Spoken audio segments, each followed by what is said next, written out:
Tyler, call me. You're getting bad advice.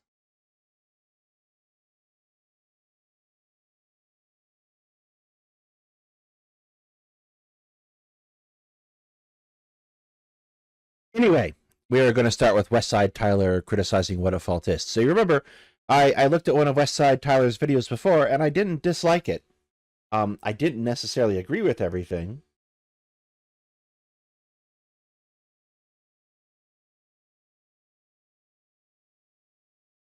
Uh, but I didn't dislike it.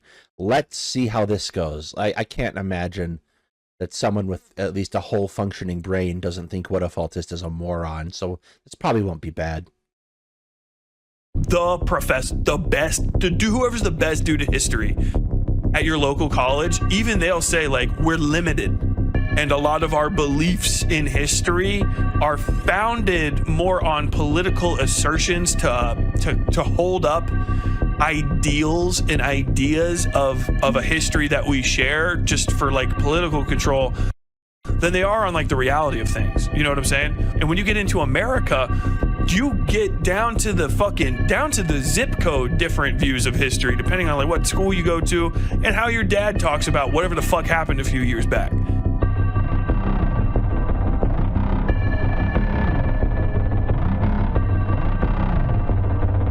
I love his. I imagine he took his stuff from his horror intros, but I just absolutely love his intro stuff. And I'm a big fan of YouTube 14 stuff to begin with. Bedtime stories is phenomenal. Ghost stories are basically my guilty pleasure. Duke's top 5, good shit.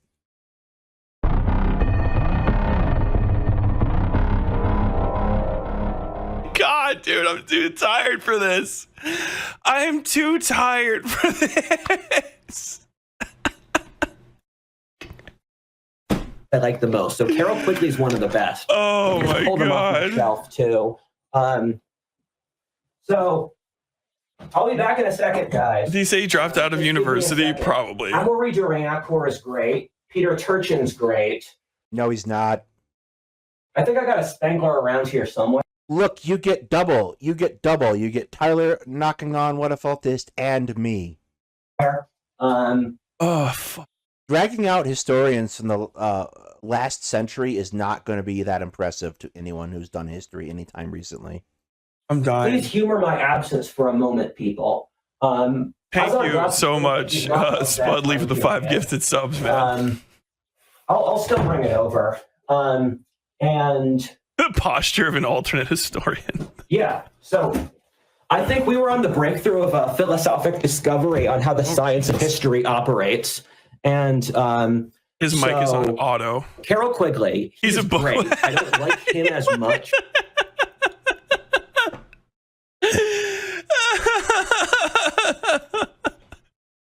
Okay. He said he's a Voshian. He said he's a Voshian book whale. Who the fuck said that?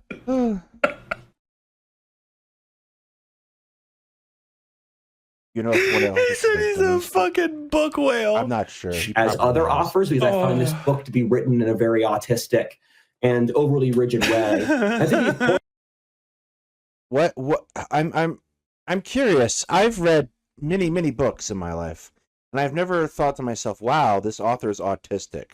Maybe it's just because I'm not like an asshole.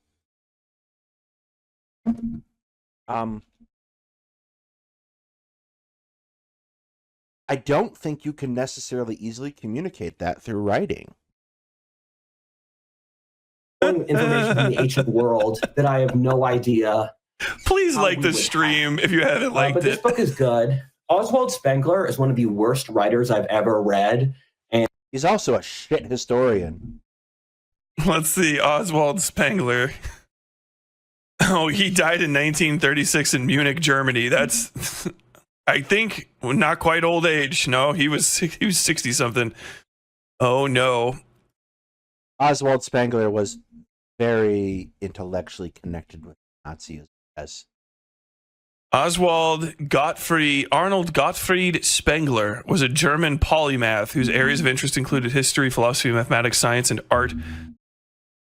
Best known for his 2-volume work, The Decline of the West, Der Untergang des Abendlandes, published in 18 and 1922, covering human history. Cultures and civilizations are akin to biological entities, each with a limited, predictable, and deterministic lifespan. Oh my God, this guy invented Poland ball. This guy invented country balls years before. That's certainly an interesting take. If you've never seen country balls, they're basically personified versions of flags, eyes that do things that countries do. Spengler entered politics in an effort to bring Reichswehr General Hans von Seeckt to power as the country's leader in 1924. The attempt failed, and Spengler proved ineffective in practical politics. Spenglerism spurted from the pens of countless disciples. It was imperative to read Spengler or to sympathize or revolt. It still remains so. No one reads Spengler. He's just ignored. In 1931, he published Man and Technics, which warned against the dangers of technology and industrialism to culture. He especially pointed to the tendency of Western technology to spread hostile colored races, which would then use the weapons against the West. It was poorly received because of its anti-industrialism. The racism was just contains fine. the well-known Spengler quote, "Optimism is cowardness." Despite voting for Hitler over Hindenburg in 1939, Spengler found the Führer vulgar. He met Hitler in 1933 and after a lengthy discussion remained unimpressed, saying that Germany did not need a heroic tenor, one of several conventional tenor classifications, but a real hero. He rejected offers from Joseph Goebbels to give public speeches. He did become a member of the German Academy. He died of a heart attack in 1936 in Munich at the age of 55. If he wasn't going to have that heart attack in 1936, he definitely would have had it by 1943. Only person dying of natural causes in Germany at the time. Damn. Introduction to the Decline of the West, Spengler cites Johann V. von Goethe and Goethe and Friedrich Nietzsche as his major influence. Goethe's vitalism and Nietzsche's cultural criticism in particular. Not goat. I have a thing. Are highlighted in his works. This dude's just a fucking Nietzsche fan. This guy would just be a poll poster. No, he wouldn't be on poll. This guy would just be on lit. He would be on lit and he would be upset about Nazis. And he's got a lot of fascinating ideas, but I wish his editor just forced him to. Oswald Spengler is a very known far-right historian. Oh man, I got a German. I got a persönliche Videospiel OST. Hold on, persönliche. I'm saying it in fucking Southern German, sounding like that. Persönliche Videospiel OST playlist. Oswald Spengler is a very known far-right historian. You get warned about him in the first 3 semesters of history. Spengler thinks Rome fell because of multiculturalism. That's actually very correct. Like, if you take a Western Civ course, you will be warned off of Spengler in college, all explicitly. Because he's just a fucking crackpot. Wondrous. Who's recommending such books to my man? Better. And Amaury de Réaucourt. A lot of you would know that Amaury de Réaucourt is one of my favorite writers. The Coming Caesars. Is that actually Bill Clinton right there? It looks like Bill Clinton, yes. But it's probably not. No, because it's got black hair. There's no way. Coming Caesars. Oh, God, I spelled that wrong. Amaury de Réaucourt, originally published 1957. The Prospect by Amaury de Réaucourt, release date May 23rd, 1957.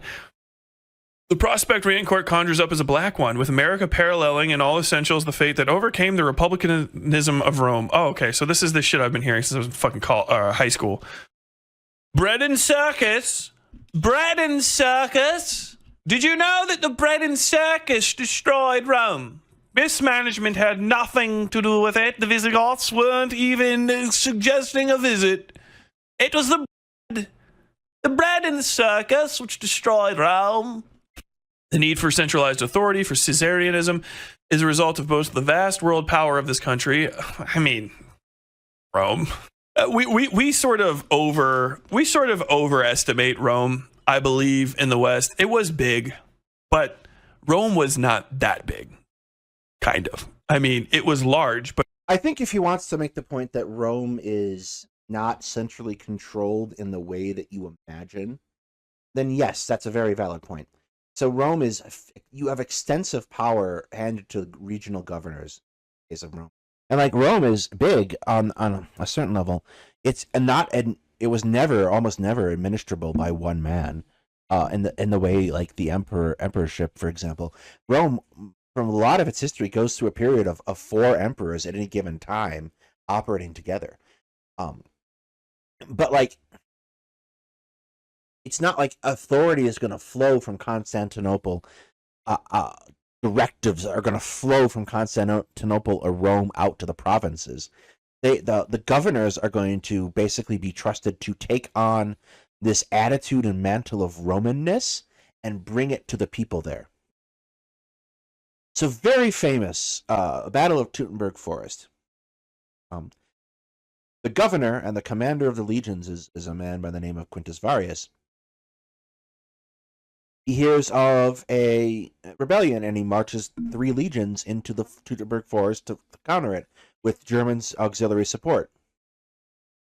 The Germans, under the command of Arminius, who's a trusted citizen of Rome, but a German by birth, betrays him and ambushes him. He does this. He creates the entire situation in order to destroy Arius's army.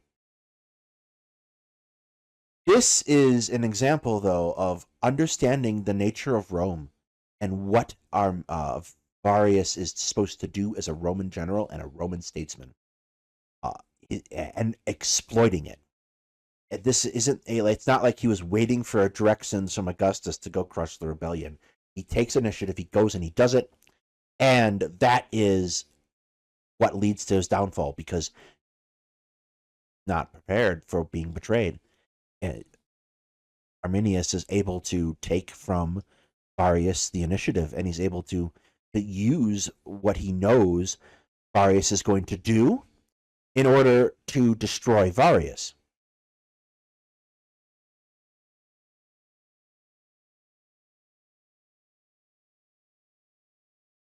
But it was just mostly the size it was because it had access to it was all around the one body of water that was like, it was next to, you know what I mean? Like, when you're talking about expansive fucking empires, Persia clears, like, right? I could be wrong, but I'd have to check total mass of Persia, and that's a very time-dependent discussion. I'm looking it up right now. Hank.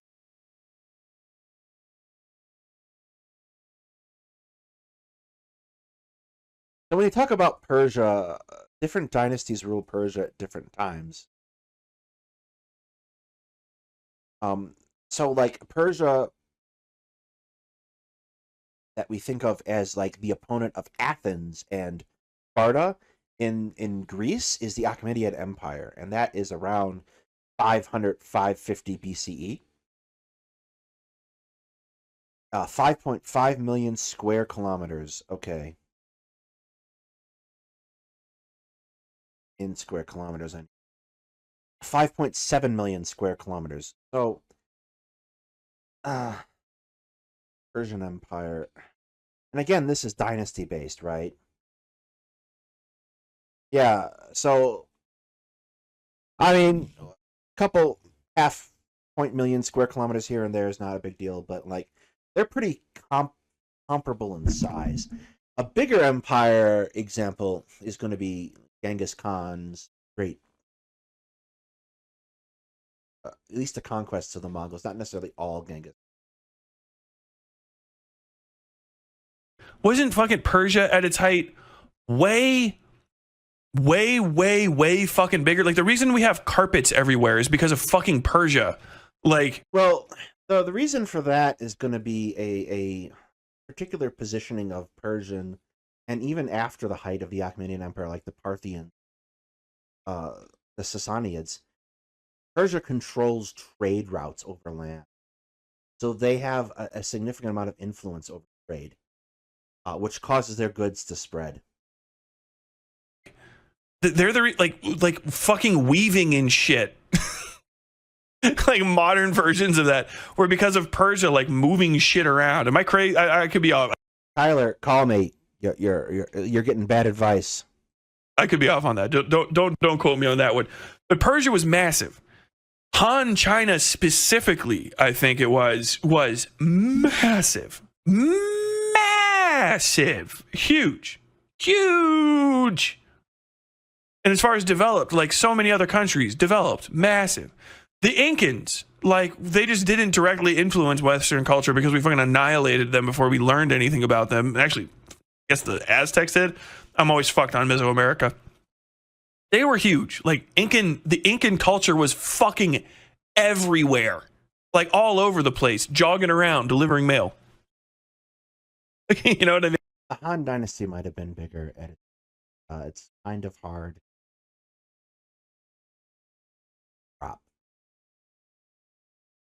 They have a very difficult history, obviously. The period of 3 kingdoms is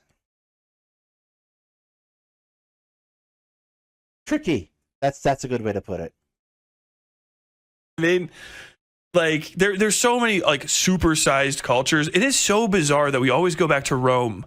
Mostly because Britain, like, the British specifically, and to a lesser extent, the rest of Europe are always hyper fucking Rome obsessed because of Catholicism, really, in my mind.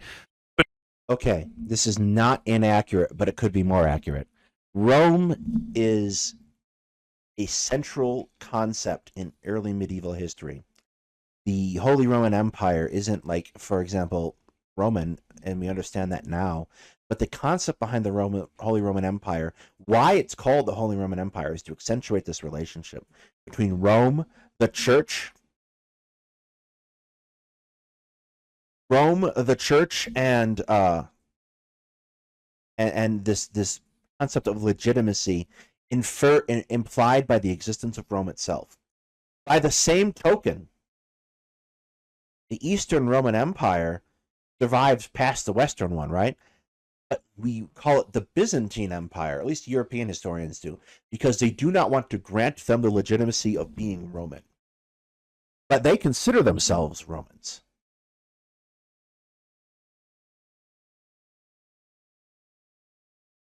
Are they Rome-obsessed? Sure. Is that necessarily wrong?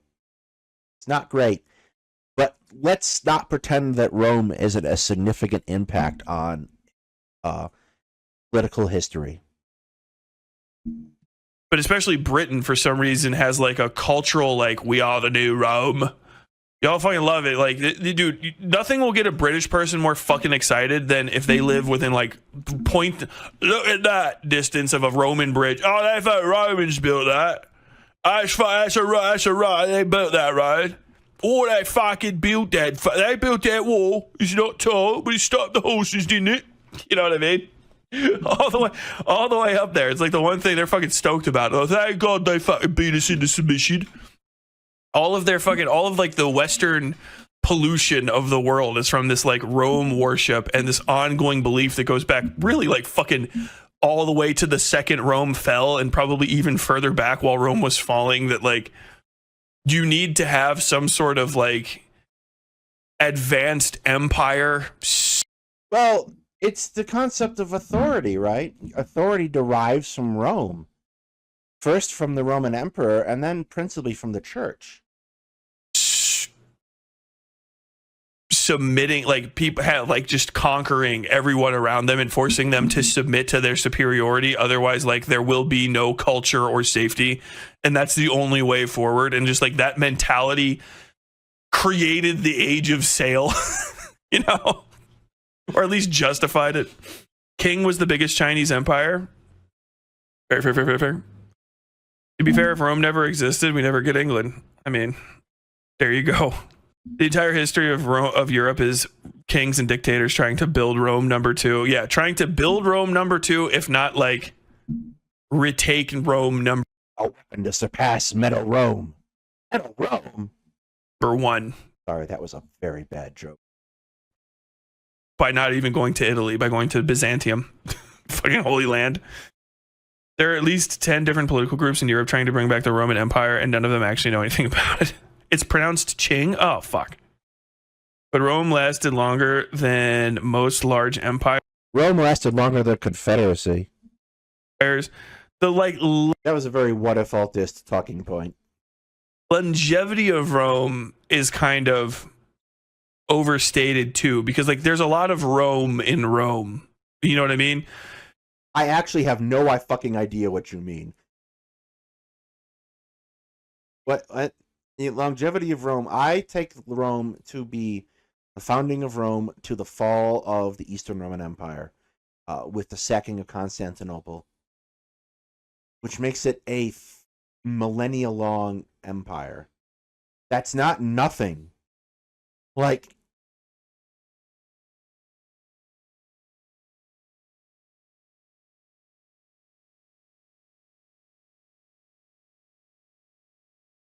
I want to make sure I get this exactly right.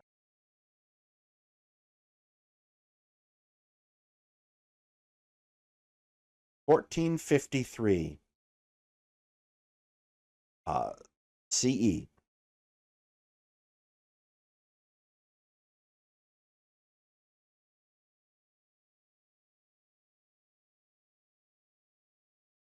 Traditional date for the founding of Rome runs back to 750 BCE. That's not nothing, okay? That's nearly 2 millennia. Like, come on.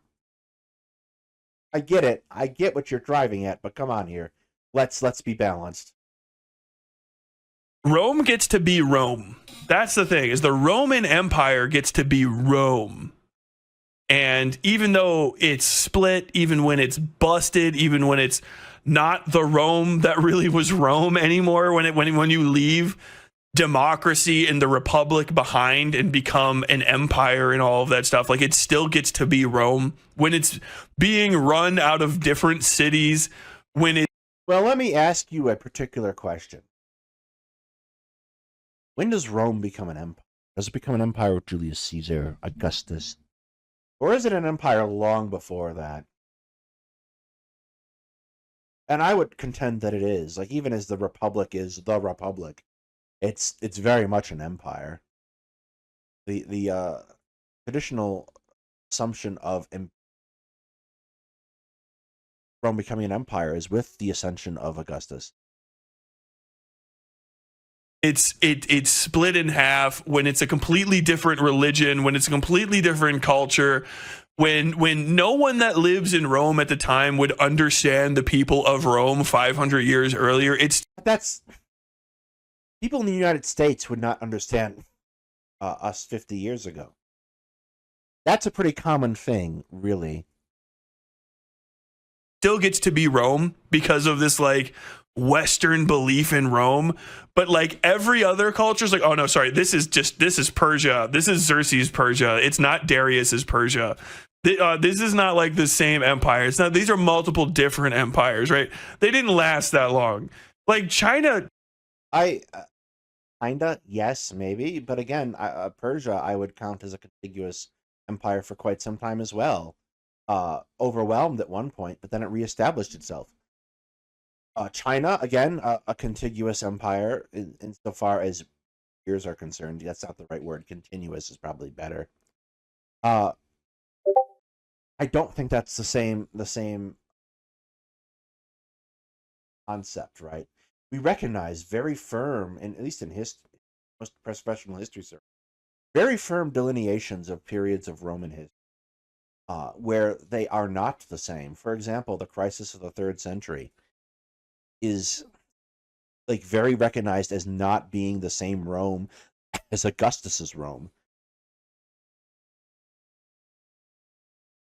China, if you ask China as a country considers itself the same China as fucking 4,000 years ago. I think it might be 3. Well, get some more to that. Iraq considers themselves the heirs to the legacy of Babylon. That happens all the time. The fact is, what you're looking at it, though, from a very particular lens that is heavily influenced by Rome, that might not be the same way you look at it in fucking Siberia, for example. 3,000 years ago. China, on China's version of it, is still China. China, as far as they're concerned, is a dragon that sleeps, slumbers, and rises again and again. China never fell. If you ask outside of the West, the Chinese specifically will tell you, no, we're the longest lasting because we're still China. Even if you want to break it up and stuff, like, and that's just their national identity. They'll just tell you that, no, we're China. You know what I mean? different parts of the world. It's a very Western centric thing to say, like, Rome. But then, like, you. Oh, Tyler, I want it to I want it to be. This kind of makes it hard. Ask other places, and you ask like a random fucking somewhere in the Balkans, and they'll be, what's the oldest civilization in the world? And they'll be like, it's the fucking like kingdom of Vlad Tepes the Third. You know, Vlad Tepes. The Balkans is a really bad place to ask that question. Very long memories there for things they never experienced. Version of Wallachia just still lives. Like, I don't know why people don't talk about Wallachia like it's not still here. You want to know the longest living empire? Ethiopia, the world's oldest empire. Is it really? That's awesome. Roman beat us into submission, laughs in Scottish. We literally didn't mine silver because they were paying so much tribute in torques. They're like, but when do you consider Rome to have fallen? I consider Rome to have fallen when fucking Caesar crossed the Rubicon. Honestly, like those are two completely different Romes. Like, there is Caesar's Rome and there is the Rome before Caesar. You know, I'd be fascinated to see his paper on this topic. I think you have a sustainable argument in a certain sense, but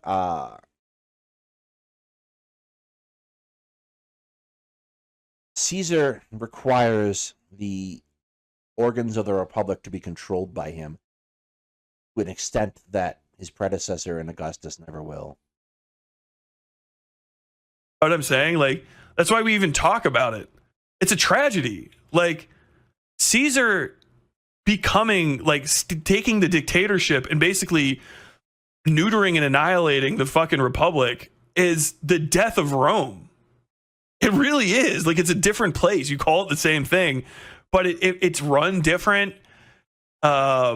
It goes on a completely different tangent of how it's going to exist from then on, and like a series of different places. You know what I mean? With Persia, I'm gonna ship a Theseus for a second.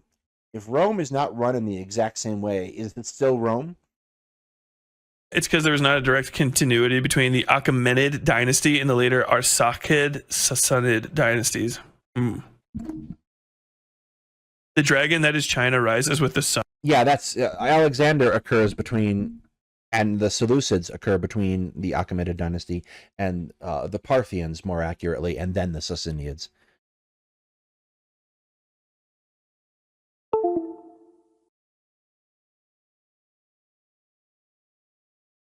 Look, I'm a very total, complete nerd. But that's why you're here.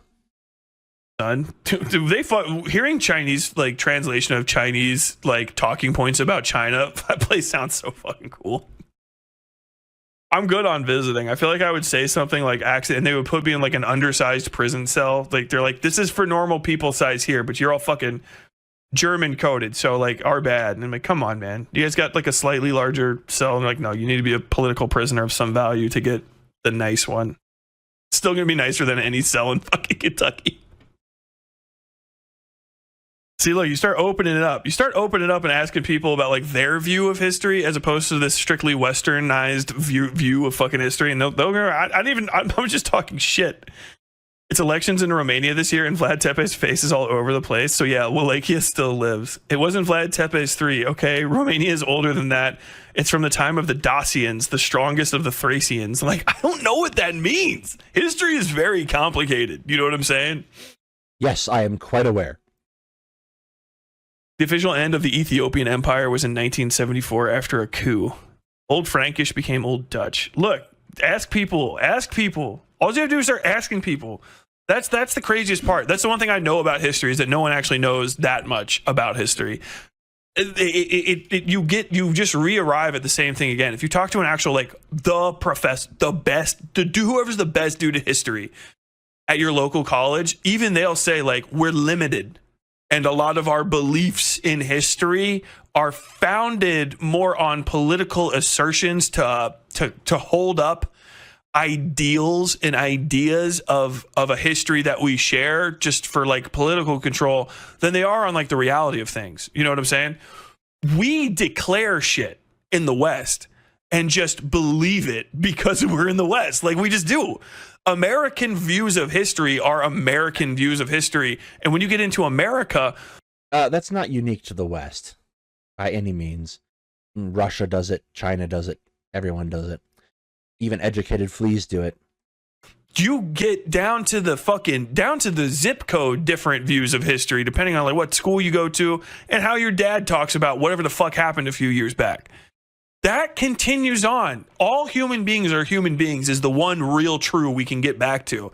That continues into other places. There are parts in the areas in the Balkans that you don't talk a lot about. All of the USSR's smaller little areas north of fucking Afghanistan and shit. Afghanistan itself, they've probably got people that would tell you, like, no. Like, this one, like, cultural thing has been ongoing for, 9,000. We have 9,000 years of direct history in this one town because of, like, reasons and shit. Or, like, we don't think that fell because we don't consider that a victory or a loss or something, We don't see the ascension of this person as being the actual ascension of that person. We think that it was his son who survived in exile, and so blah, blah, blah, blah, blah, blah, blah. This is the actual truth of things. We don't consider the British occupation of, like, this specific little area to actually have been a diminishment of the empire, and the empire continues. Sometimes they're just lying. You know what I mean? Sometimes it's the truth. Sometimes we're just lying. Like, history is way more complicated than I read a book and now I know things. Like, it's insane. It's crazy. So to think that you have a certainty, that's the thing I think I want to teach anybody, is doubt. If there's anything I can teach people from this program, it's doubt. Anyone that's certain about history is living in the Dunning-Kruger area of talking about it, because I think the problem is that you have to try to construct a narrative that understands sourcing. Like, you're not really talking about history here, Tyler. What you're talking about is myth making. And that's a different thing that we sometimes call history, but isn't. To be clear, Whatifalthist doesn't know what history is either. And you're right. Our myth making is very one-sided, very designed to glorify ourselves. But that's not history. History, you're right. History does make the assumption of a lack of all-seeing perspective. It is very difficult to encompass things. It necessarily misses things in order to reach a usable point. I just am really cautious about assigning the concept of history to a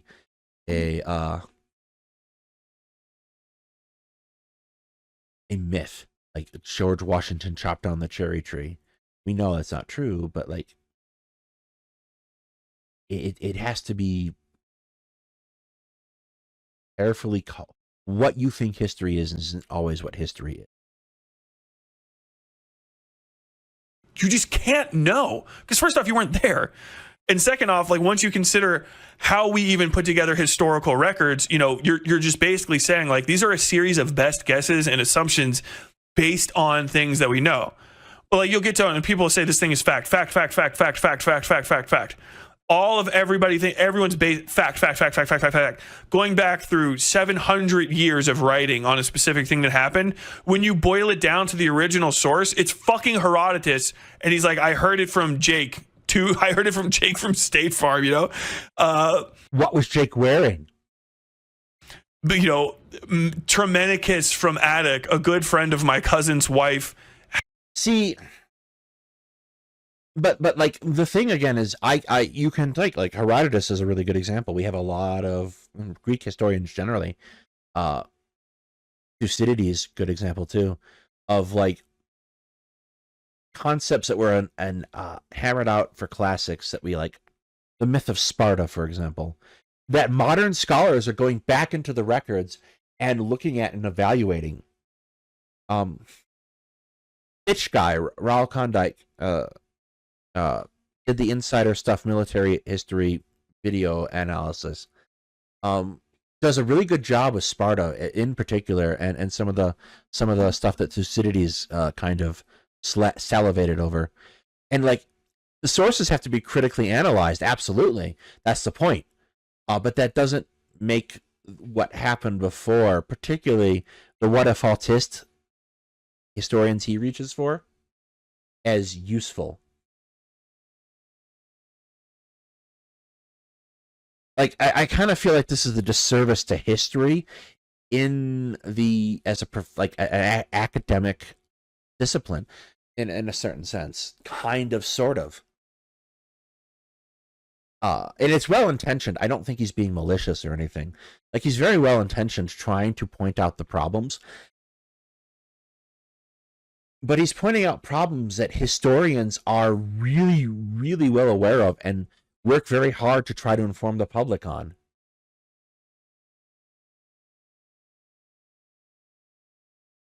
Had a dream where he recalled the fucking like sack of this fucking town kind of shit. Or I walked upon a hill and below me lay, roughly where I thought I had heard about it, the remains of a great battle where spears still jutted from the ground. Here I do believe was where the, you know, this fucking culture and that culture clashed, and it was on this field that the prince of whatever like died. And you're like, okay, well, that was like that's our fucking primary source. And then you just go and like look in the tomb, and the tomb has on the wall, this year is the year 123 of the ox. Did in this year King Booger Tack perish from impacted bowel. He was hated by all and puked until his last. I have written this. My name is Scaraces. I am his scribe, and I hated him. You're like, okay, well, there's my two sources. Yeah, but that's, again, what modern historians are doing a really good job of uncovering. Here's history. You know what I mean? Didn't we first hear of a Hyperborea from Herodotus? Probably. Literally, I was told it by some drunkard. And the funniest part to me was like the drunk guy was the only one that was right, you know? And he was a French Orientalist of the 1960s. And Amory Durand. What if we had Assassin's Creed Tech to do gene memory or something? You still rely on memory. You know what I mean? Maybe if you could do time travel. Sure. But even the gene memory stuff sounds like if it's like reliant on human memory, you know, how well do you recall truly like 10 years ago? You know what I'm saying? It's all fuzzy. You got to triangulate shit. And sometimes it's just like an assumption, you know? Court made a couple brilliant intellectual breakthroughs where The Coming Caesars is about the comparison of the Greeks to the Europeans and the Americans to the Romans. And it's Are Greeks not European now? That's news to them. Comparable to Oswald Spengler's civilizational cycles, but the comparison of classical and European civilization. In other words, it's all bullshit.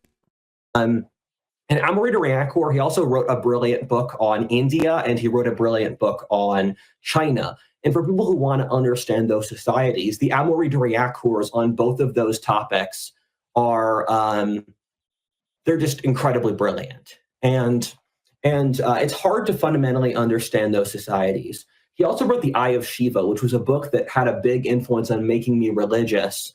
And The Eye of Shiva was comparing the results of ancient. Here's the thing. If you think like Whatifalthist is a rarity, by the way, you've never been in academia. Somebody asked me this question. They're like, are you surprised that he got accepted into like, I don't know, like Brown? I think he got accepted into like a particularly good school or something. And I said, no, not at all. Because I've been in academia. It's not like academia is full of all of the people that are around you. Literally now. Like if you live in an apartment building and there's 100 people living in that apartment building. Uh-oh. In different circumstances, every single one of those people could be a tenured professor. I'm not kidding you. I literally no tenured professor will disagree with me except for the one that fucking sucks. They're just human beings. Some of them are rich. Some of them are bored. Some of them are actually highly dedicated to their skills. Some of them just... Okay, all that's fair, but again, Whatifalthist is not an academic in any sense of the word. Just accidentally get their jobs because of reasons. Like academia is not only just you're there because you're smart and hardworking and like dedicated to the subject that you're a part of. Sometimes it's just like, I don't know, man. The dice rolled weird, and now I am in charge of engineering, and I don't have an engineering degree. Maybe you're really good at it. It's crazy. I have had professors that sound like this guy. They sound like him. They just talk like him. Maybe he's like exceptionally dumb, but just understand there are people that are like him. If you talk to enough people that are in history programs, especially, there's guys like this dude who are old as fuck and just talk confidently enough. They sound like Vaj. This is the book, and you'll hear shit like the one that set me off is, and I read this book and it's really what made me become religious. You'll run into it. I swear to God. Demystify for yourself education, and you will be able to approach it much more easily because it's not magic. You have it within you more than likely. None of a great deal of the people that are at the highest levels of academia are profoundly unextraordinary minds. It just happens to be the case. There's also some of the best people are represented by it, but that is the case with if you take 100 auto mechanics and you take 100 heads of history departments and sit them all in a room together and then like strip them of ornamentation and have conversations with them about not history and not auto mechanic shit. You will be hard pressed to tell the difference after a lot of talking who does what if you were trying to base it on raw insight. Okay, but that's, I think, important to talk about what academia actually is, particularly at the master's and postgraduate and graduate levels. You are becoming an incredibly specialized machine who studies a very specific thing. This does not imply, like, you're right, but that's not, like, a unique observation of the process of academia. It seems to be so like a professor of history, you and then ask the next question, a professor of what kind of history? Social history in Germany in the 18th century, for example, and they are very good at that, but everything outside of that, no. That's not a thing about academia, and that's just the thing about people in general. Intellect. You'll find like a baffling amount of cross sections because people just aren't that extraordinary, that we're all so much better than each other. And just understand that the reason he is having a lot of these books, this is the point I'm really trying to make. The reason a lot of these books appeal to him, especially the ones from back then, is because especially back then when the English school, however you call that, you're supposed to refer to it, but the English version of the college system, Oxford, Cambridge, all that shit, was full of the inbred children of unextraordinary descendants of one-time warlords who were still conquered by the king. That's who became the people that go to college. Not the smartest, not the best, not the most intelligent. And that tradition is kept up. And some people like enjoy it as a hobby, and so they continue on in one of the easiest fields to get ahead in, which is history, because sometimes you become the head historian of an entire country, not because you know anything about the past, but because when you tell a story to the king goes, oh, I like that a whole lot better than the guy that was reading that rock. I fucking hate that guy that was reading the rock. Have you talked to the rock reader? You know, he tried to tell me that the Greeks fucked each other, dude. They were dudes fucking each other. He read a rock. He found that out. I fucking hate that guy. I hate him too, Your Majesty. He's a piece. I'm gonna fucking burn him. You're gonna burn him. I'm burning the fucking rock reading guy. Yeah, I'm gonna burn him. Yeah, I'm gonna burn him. Tell me again about how my great granddad fought a dragon. He did, Your Honor, Your Majesty. He killed a dragon out in the hills north of the Scottish village of Johnstown. He slew a dragon. The bones are still there. They are. Well, they look like rocks. They would. I think they. If anyone knows a place where I can get a job by telling someone about their ancestors slaying a dragon, please let me know. It would look like rocks. Big rocks? It was a very big dragon, sir. Big rock. I like that. There's nothing written on them, right? No, sir, not a thing. Not a thing written on them. Because you know I'm burning the rock guy. Yes, sir. I mean, this is funny, but the rock reading, he's getting fucking, the second I find him. Bring me the rock guy. We're burning him. That's the tradition of intellect that fucking history departments were built on, and why there's a different vibe, so to say, as you go in, because we brought that whole culture over here. And so all the people that got to go to school. Maybe we need Tyler to spend some time with some like actual historians that exist today. Like, there are a lot of people doing really fucking good work. I kind of feel this is unfair to them. School and write history books and learn it. We're like 50% the children of and actual slave owners, if not considerably more. So when they wrote history, they were like, I don't know. I feel like I could see this from a lens of like, if you don't fucking subjugate black people and whip them like fucking daily, they will just overthrow you. Because I feel like that constantly happens to us. And I feel like that probably had to happen in Rome, right? Because they're closer to like the black people place. So we should probably put that in books, right? And like, that's how you fucking build shit. In there, mixed in is people who were like, I found a fucking rock. I was like, remember we were talking about Egypt, right? I just went there. Is that crazy? I know we keep talking about it, and we've got all these books. I just went there, and the thing we thought was it's not there. And I asked the people, it was hard because I don't fucking talk their goofy ass fucking language. I asked them through an interpreter, and they told me the rock. Remember the rock the guy got burned for in like fucking 16? That rock's in a different city. It's not even in fucking Egypt. It's in Greece. And everyone goes there and asks, and they're like, where's the rock? And they're all like, yeah, that rock's in fucking Greece, but it has Egyptian on it. But not like their kind. Like, I asked the guy to translate, and he was like, I have no fucking idea what that means because he speaks like Arabic. I didn't even know. I didn't even know that was the case. So I went to fucking Greece and saw the burned guy's rock. Dude, it's got fucking Greek on it, and then Old Greek that we know. I fucking looked at it all. Dude, it's a trade document. It just says like all of these things. Like, dude, we know how to fucking speak Egyptian now. It's actually not. It's like super easy. I mixed that into the Rosetta Stone, but that's not how the Rosetta Stone was made. Don't worry about it. I mixed like 15 things up. About 8 of them were fake. But like that's. Thank God. That's how history. And then he comes back. He's like, guys, did you know that we can do this? And they're like, all right, cool. Let's go dig up all the mummies and fucking grind them up in powder and snort them. Like fucking history department of Cambridge, buddy. Oh my God, writing books on like, hey man, what's the best way to fucking get like a prince high on mummy dust? And they're like, I got some opinions, buddy. Okay, but that was history departments past. What about history departments today, Tyler? Going back to Whatifalthist just basically only reads books that agree and reinforce his worldview. Yeah, and you find more of them back then because that was the point of it. Like history, once upon a time, history, especially the further you get away from current day, stops being egalitarian and actually democratized in a true sense of the earth gets to write the history books into like basically just cultural solipsism and just ideation of a better world and stuff. That's why you keep finding the same stories again and again of like, oh, it's the unwhipped youth and indolent effete scholarliness and a lack of like martial prowess that is undoing the country and the culture again and again and again and again, you know. Hinduism to modern science. And he talked about how he thought Hinduism resulted in the development of modern science. Hinduism was able to reach implicitly similar conclusions to modern science through a different method of intellectual discovery we have not yet discovered. And what I think is fascinating is that that's called guessing, son. As I said before, we view intellectual development as something that happened. It's teleological. And what teleological means is that every level of development in what happens is what has to have happened. And that is not what teleological. Holy fuck.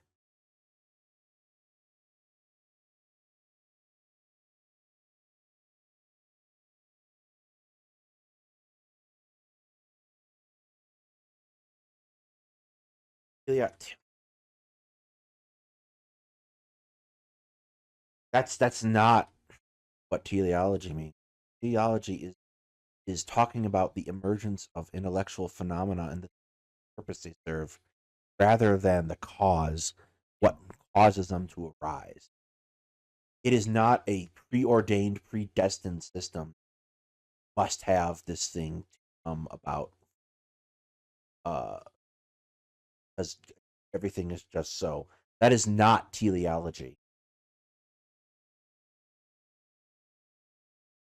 And so we think that modern science is a rational conclusion, but the reality is it's built upon implicit assumptions in Christianity or previous parts of the Western logical tradition. And I think there are completely new fields of thought that we haven't yet discovered. And so for my video on the spirit world, you guys might have. I don't know how he gets to that conclusion. No, I do. That's not teleology at all. This also This is just the same thing I've been saying again and again and again. He's got a preconception that there should be intuitive understandings of the world, and when he refuses to accept the possibility that the amoral things in his, when he comes across like science and shit that like comes, it counteracts shit, it has to be wrong, and so there has to be entirely new fields that actually justify this. He's talking about development of pseudoscience. He's talking about the development of, this is awesome. This is actually just going, this is how fucking like bad English, Northern European education and history fucked the education system throughout the entire world, everywhere they planted their flags for hundreds of years. It's this same shit. He is trying to reconcile his dislike of science and its conclusions with his own inaccurate and spalling off conclusions, and saying there has to be fields of study that prove this. They are, yeah, there already exist, right? It's phrenology, it's bloodletting, it's humors, like all of those things already existed, but we got rid of them. That's fucking awesome. This is a fucking ape person from like 1822 trying to recreate pseudoscience from scratch by refusing to read modern history. This is actually a miracle. This should be studied by anthropologists. However, Westside Tyler is currently beating the shit out of Wick on Twitter. If you have Twitter, you should go. That's fucking awesome. That's fucking awesome. I figured it out. Where I believe that there are completely new paradigms. And so people would ask me, Rudyard, do you believe in aliens? And what I'd say is, no, they don't.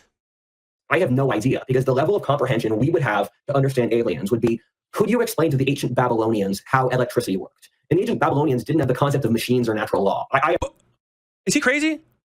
Did he do that on purpose? Because it's the Babylon battery. Is that what? Did he do that on purpose? I was just about to say, doesn't Babylon have a very famous tree?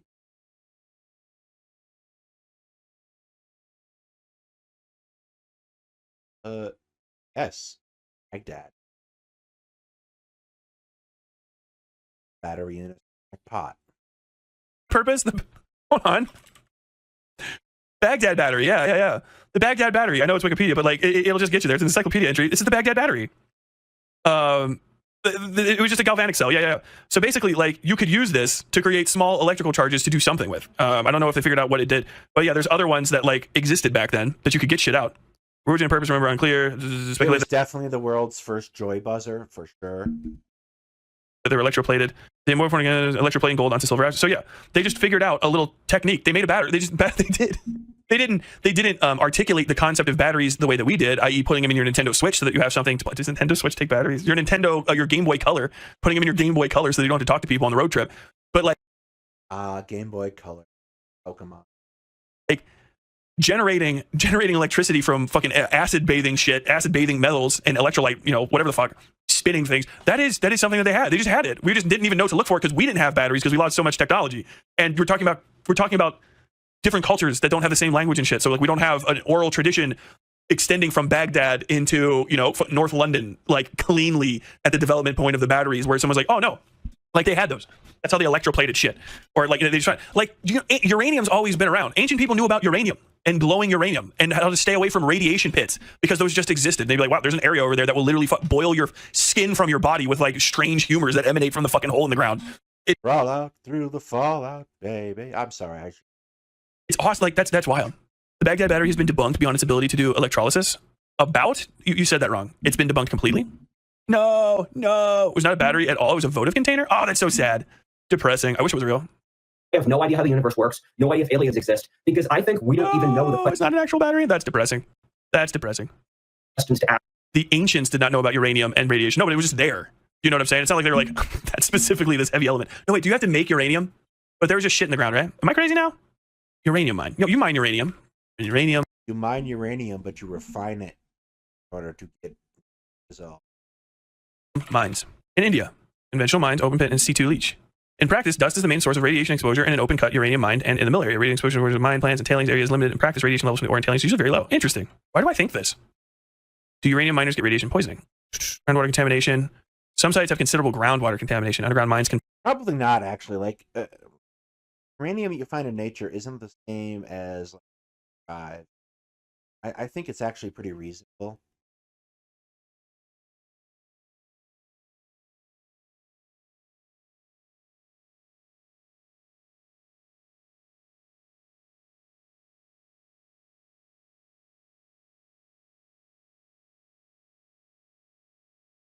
Present a radiation hazard to miners.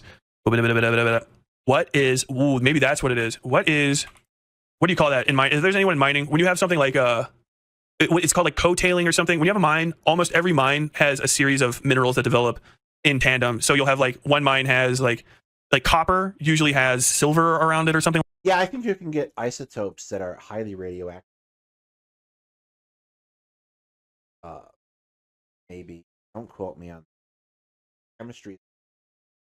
Like that, or like gold often has platinum near it in smaller amounts. What is that called? What else is in a uranium mine? Okay, uranium can be discovered as a byproduct along with other co-products such as molybdenum, vanadium, nickel, zinc, and petroleum products. Uranium is also often found in phosphate minerals where it has to be removed because phosphate is mostly used for quartz, carbonate, fluorite, and pitch blende. So I'm probably wrong about this. Why do I think that that's the case? I have no idea where I got. This is one of the preconceptions. I'm glad. This is why I say stupid shit out loud, because I can fucking, if you guys call me on it, I'll double check. There's a place in Australia that Aborigines knew was dangerous because there was a major uranium deposit. I guess, yeah, if it gets fucking... Yeah, if it's significantly exposed and groundwater is...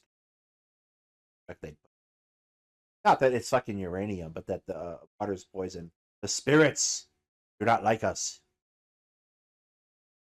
Kobolds and goblins were actually from Germans coming into contact with cobalt. It's where the metal gets its name from, because caves with goblins, kobolds are just toxic cobalt veins. Uranium decays to lead, so maybe what they were doing...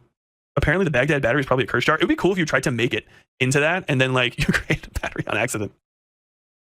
I think a good example of machinery is ancient drills. They use ruby dust and other strong particulates to grind against stone. That is dope. Silicosis, you can mine uranium, but you have to enrich it to really use this stuff. Plutonium we make. You definitely mine uranium. We do it in Canada. Uranium fever has really got me down. I guess he's been watching and playing as much Fallout as I have. Also, I think compare yourself. Who sang better? Hang on.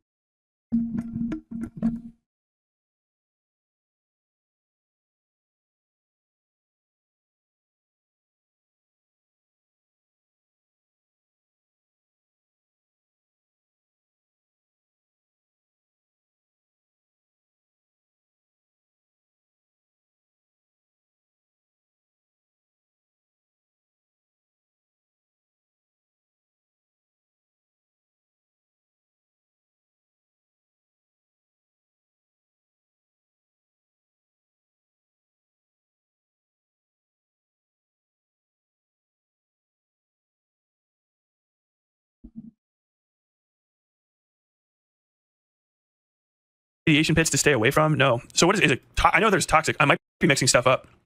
Cobalt. Toxic.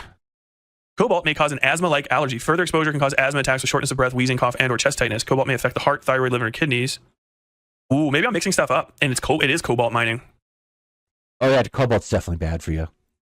What's in a cobalt mine? Interesting. Cobalt, uranium, and other metals. Okay. I bet that's what it was. So these things would just kill the shit out of people. Copper and nickel. That's why. Okay. So it's just poisonous shit that was coming out with like copper and nickel mining, because copper and nickel are things that you actually would be using back in the day. Even inert uranium is still toxic. There also is just open holes that will just fucking kill you because they have bad gas in them. That's just a thing. Like if you have heavy, if you guys don't know, if you guys don't if you guys don't live around caves, all of Kentucky is full of fucking caves because we got limestone ground. So there's gigantic caves here, and there are cave systems, not necessarily every time, but basically like the earth will shift or we did mining or something, and there's gas trapped inside the earth's crust. It might be heavier than the rock, so the rock collapses, and the gas very clearly Taylor beat us both. Goes up like this, but the gas is light or heavier than like nitrogen in standard air, and because there's nothing to blow it or like disperse it, it will sit in the mouth of the cave. And so there can be caves that are full of like clear, uninterrupted gas, and you walk in, you just die, like because it's like you go in, if you're taking a breath, you just take a breath of no oxygen and immediately go into shock and die. Radon gas is always a problem, but radon takes fucking forever, right? Kentucky Goblins. Go watch Hellier. President Sunday joining to double team. Is President Sunday in here making fun of me? I think they're often called co-occurring deposits. Probably something like that. I don't know. Canary in the coal mines is where that phrase comes from. Oh, yeah, we got that here. Ask in those departments. And so I think you could have complete intellectual trajectories that don't exist inside our current paradigm, and thus... See you later, Somnute. How does Whatifalthist know what the paradigms are if he dropped out of school? Just a thought. Use my Baghdad battery to power my Game Gear growing up. Oh no, I'm so sad. I wish the Baghdad battery was real. We haven't developed them. Peter Turchin's great. We've talked a lot about him before. He makes the computer models that try to figure out when countries have revolutions. I always was lightly suspicious of it because I was like, why didn't they make more? Because you would think like it was useful, but also maybe it was like it would break. And they didn't talk about it. I guess I should have been way more suspicious about that. Azargat, this is my favorite history book ever, and it's a history of humanity through the lens of war. And so Azargat explains human civilization, and he explains how war evolved in the human condition. He also explains various historic processes through war, why the West rose to dominance, why the East developed these giant empires that decayed. John Keegan's History of Warfare is better. Over the last 1,000 years, why America became a global power. If you want to understand how we see the world, I'd recommend reading War and Human Civilization by Azargat. So what is this?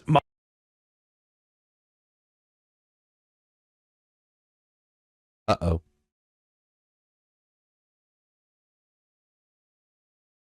Or if you want to understand how we see the world, I'd recommend reading War and Human Civilization by Azargat. So what is this? Molybdenum? It's not molybdenum. Molybdenum. Molybdenum. They're minerals, Marie. Molybdenum. Oh, that's bullshit. Molybdenum. Molybdenum. American pronunciation. Oh, British. Molybdenum. Molybdenum. How did the British one took the fucking spice out of it? Amory Durang Accord. This is my favorite book of his. It's how the relations between men and women have changed the course of history. And yes, I'm sure that's something you can encapsulate accurately across the entire course of the world in a single book. Yeah, so this is Tragedy and Hope, and this book is great. And I went on that whole rant because someone asked me about this book. And this book is the civilizational history of the 20th century. And I think to understand our history, we need to comprehend it through the broad perspective of the human condition. Sounds like some sort of idea. And that's what this book does. And so he talks about the trends of the 20th century, what it means. And this is one of the most profound books I've read on a bunch of different levels. And it's a pretty thick book. It covers a lot of different concepts. But the tragedy was the collapse of, first of all, the world wars for obvious reasons. Here we go. But the collapse of freedom. And all of those authors, they're running around World War II. They agree that the greatest tragedy of the 20th century was the collapse in freedom, which occurred due to the rise of the managerial revolution with government bureaucracies. And they all predicted the managerial revolution would break down freedom and would break. We've talked about this fucking nonsense before. I feel no need to go back into the painful Whatifalthist is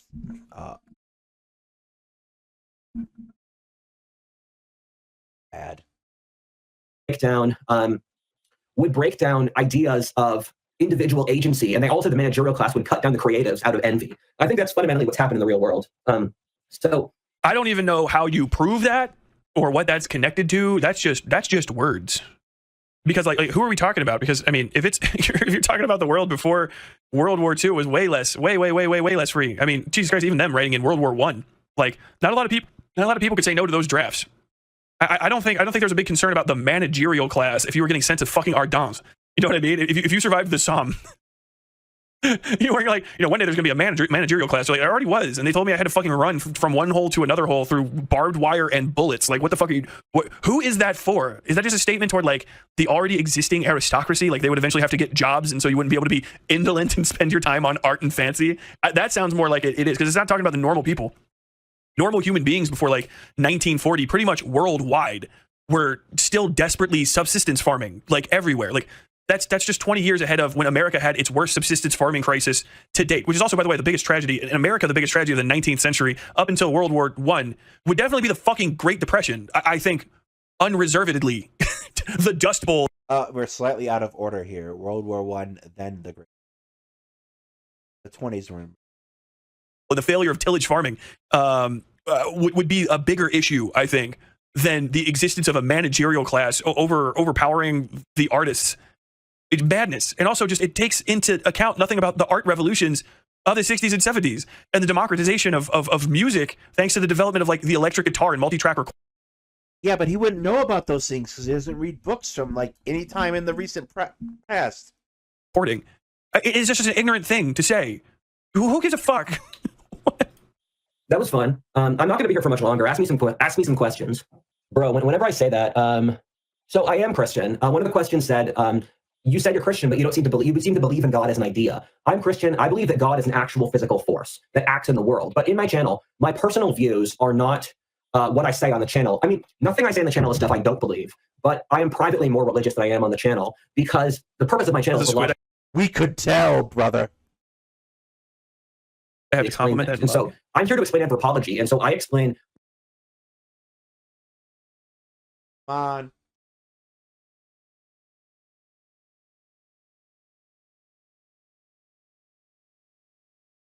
because the purpose of my channel is to I have to compliment that. And so I'm here to explain anthropology. And so I explain why religious people believe the things they do in terms agnostics or atheists would understand. I'm so tired. I'm listening to this entire thing because I don't want to talk about anything else. This is fun. This is fun. Y'all are degenerates. What is this? What's going on in this chat? Is it a live chat? So my favorite video game of all time, I think Warhammer Total War is pretty dope. I loved Rise of Nations growing up. Rise of Nations is a combination of Civilization and Age of Empires, where you do base building and you control a nation over its entire history. And yeah, I'm gonna be Rise of Nations flopped. Going at the 20-minute mark. Your questions are going too fast for me to read them. I'm just gonna say random stuff. What do I have around my house? My man doesn't know that you can scroll chat to pause. He just has to touch the computer. How in the fuck can one man know so little? That is crazy. I understand I have misconceptions. I'm wrong about shit, but I try to get it down. I try to get back to it. My man doesn't know that you can scroll chat to pause. So this is an Afghan battle knife. I keep it at my desk. It's pretty cool. I think that's a kitchen.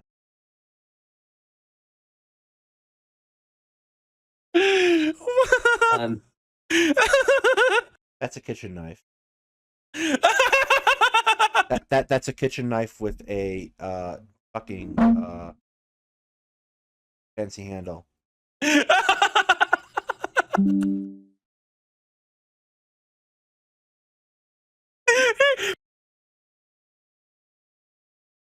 God damn it. Work. Let us out.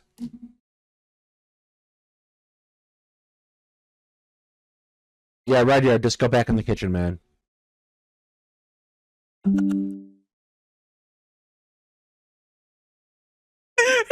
you're not watching with your fucking eyeballs, he just pulled out like a 2-foot-long fucking knife. He has the flippiest, floppiest fucking hands. Like literally, he moves like a guy that's never held anything for work. Like this dude, I would die to watch. I would pay thousands of dollars maybe if I had them laying around to try to get to see him use a hammer and just watch him try to hammer in a nail. Fucking awesome. But this is insanity. The funniest part is he's not using his thumb for some reason to grip this gigantic fuck off knife he has. Oh, that's pretty funny. That's actually pretty funny. What the fuck? Oh my god. I mean, I don't know why a man wouldn't keep a giant knife at his desk. I collect skulls too. This is a Mexican skull. Oh my god, that's so Whatifalthist. I can't even begin.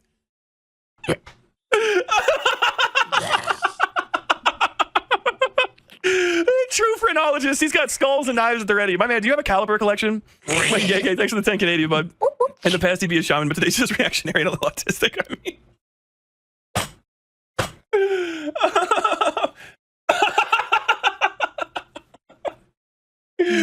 Wait, yeah, if you're fucking Latino and you're listening, like, what? It's not the skull of a Mexican. It's a sugar skull. That should go without saying. But he did say that he just got some Mexican guys fucking cabeza out here, bro.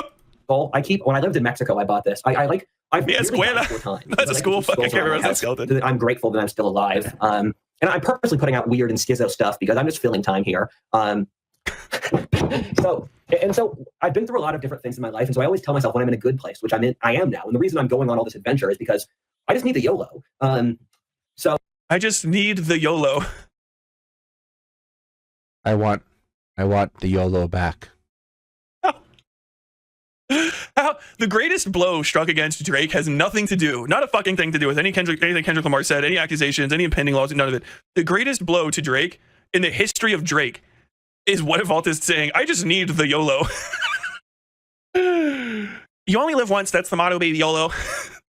Oh, I always tell myself when I'm in a good place to be grateful for having what I have, because the thing I dislike the most about modernity is the lack of gratitude for just, and this is a video I've wanted to make for the longest time, but I don't think this is a video okay, so he means the lack of gratitude. I thought he meant you just said you're gonna say random shit, bro. It would do well financially. It's things to be grateful for in modernity. So I'm grateful for the ability to fly to France in 10 hours. I'm grateful for I live in Texas now. I'm grateful. There's a great book called Mosquito Empires, which talks about how the entire of the South was nigh uninhabitable for white people.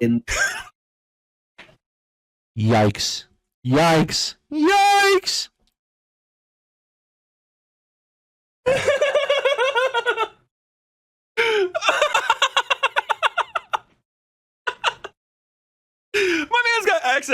My man's got access to such esoteric racist shit that I'm actually jealous.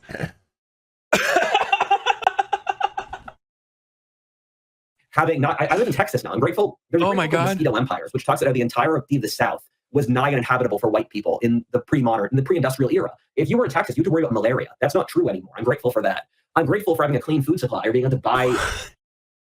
What? Maybe that's true. I don't know, but that wouldn't go away. Clean food supply, you know, that socialist thing. Just wouldn't go away. They still have malarial mosquitoes all throughout the South. I know it's obviously just about mosquitoes and shit, which still, they threw bodies at the goddamn Panama Canal, you know? But like, holy fuck, a part of me just believed maybe somewhere deep in my heart that he was going to say like white conquest of South America was halted because of the lack of sunscreen. Of mosquito netting. Lotion. It wasn't until SPF 65 was developed in the 19th.